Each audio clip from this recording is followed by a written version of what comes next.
Welcome to No Man's Sky and this short video on farming Rigogen. Now Rigogen's one of those resources that you can't actually grow for yourself. You've actually got to go out and harvest it. And since the Pathfinder update in April 2017, it's improved in significance because if I talk to this guy, the blueprint guy, we'll just kind of open him up. He has two things that improves the requirement for Rigogen. The first one is the biodome. You get it for 62,000. You've got to get glass, which means you've got to do some of the missions, and that gives you a platform. It says there, cultivating a wide range of botanical matter. And then if I go right to the bottom here, you've got nip plants, which require geknip and Rigogen, which means that you've got to go out and harvest the Rigogen. But the advantage with that is that you do not need to do all the farmer missions. So being able to plant and raise nip plants gives you an immediate source of early revenue when you want to build up and buy new ships and other upgrades and stuff like that. Now, how is it farming? Because prior to the Pathfinder update and the arrival of Exocraft, getting Rigogen used to be a bit of a pain in the neck because you had to find a water planet that had deep water on it. Then you had to get the aeration membrane text so that you could swim underwater, and it often involved swimming around underwater because scanner would never show up Rigogen, so you had to swim around close to the shore trying to find Rigogen, and quite often you would run the risk of drowning because you get too far offshore. Now with the advent of Exocraft, that is becoming incredibly easy, because what you actually do is you do the missions for the Exocraft guy until you get a nomad Exocraft. Now I'm on a planet, this is my second base, and I've deliberately chosen that this is a water world, and that is a conscious decision. I actually chose that so that I can go out and harvest Rigogen when I want it. But say for example that you've settled on a planet that's not a water world, what you actually do is you get to the level where you've got a nomad, and then you go looking for a water world. But what you also need to do is make sure that you've got 200 iridium, 2 voltaic cells and a dynamic resonator with you. So when you find the planet that you actually want to harvest Rigogen on, you literally land, obviously close to the shore, in a base with a free takeoff would be really nice, and res one of these platforms and summon your nomad craft. Now nomad crafts are quite fun. They don't have a lot of capacity, but they are ideal for the job that I want to show you. So what you do is you go in here, it does go underwater but it floats, and that's a nice thing. So if we go across here, just miss the lash plant, and you can see here now nomads, unlike the Roma and the Colossus, actually can float along the surface of the water. So you can literally cruise across the surface of the water and look down, which makes looking for Rigogen incredibly easy. You can see there, I've already found some there. You can just see it just under the right near side kind of hover plate there, that thing that looks like a series of pale blue dots.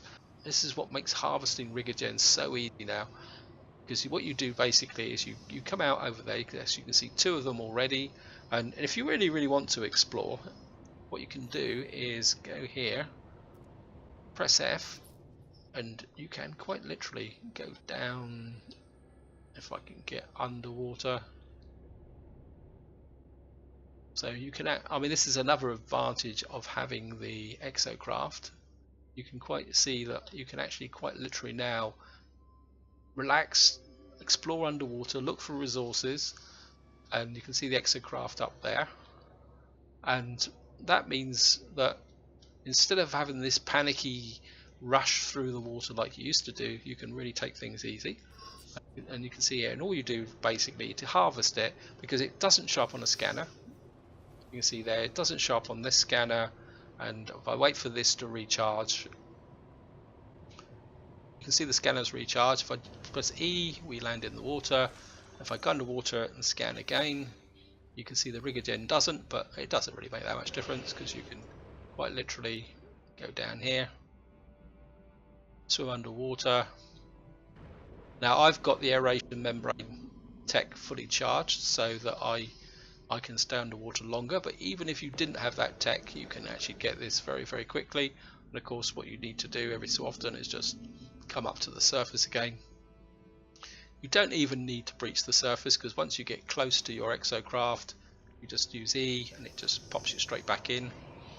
And all you do then is you just go off looking for the next part. And as I say, you can just kind of cruise across the surface like this, looking for Rigogen. You can see there's some more there. You can just quite literally out, down, and there's some more over there. There's some more down there. And it was starting to drown again, so let's get back up. And that is all there is to it, guys. Very, very simple, very, very straightforward. Obviously I've got a creature there. Looks like a bit like a swimming slug. And one final tip, guys. You've got two options. As I say, this is my home base, so I can harvest both Rigogen and all that. Sorry, I've got to just jump out, and I need some zinc, so let's grab the zinc on the way back.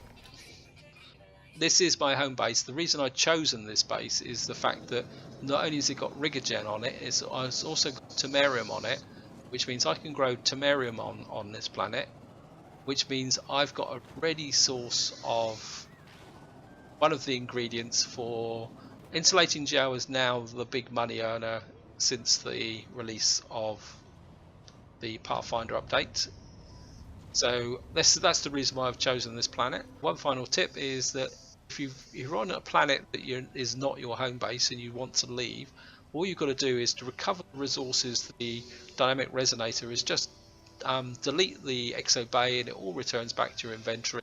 So you've got a kind of nice win-win situation from that point of view as well. Or a kind of final tip too is, what you could do is, say you've got a water world in your home system that you will visit. What you can do is leave the geo bay in situ and then use the marker for the geo bay, or put a beacon out. And what you can do is go here,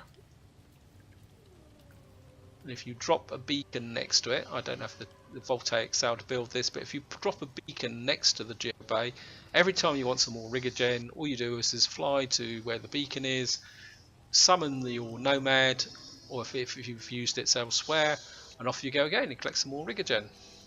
As you can see, guys, that is all there is to it. Very, very simple, quick farming of Rigogen. If you get a nice planet, you basically won't run out of it. You could build as many nip plants as you need and everything like that. And I think that's it. So hope you enjoyed the video, hope you found it interesting, and until next time, whatever you do, enjoy your gaming.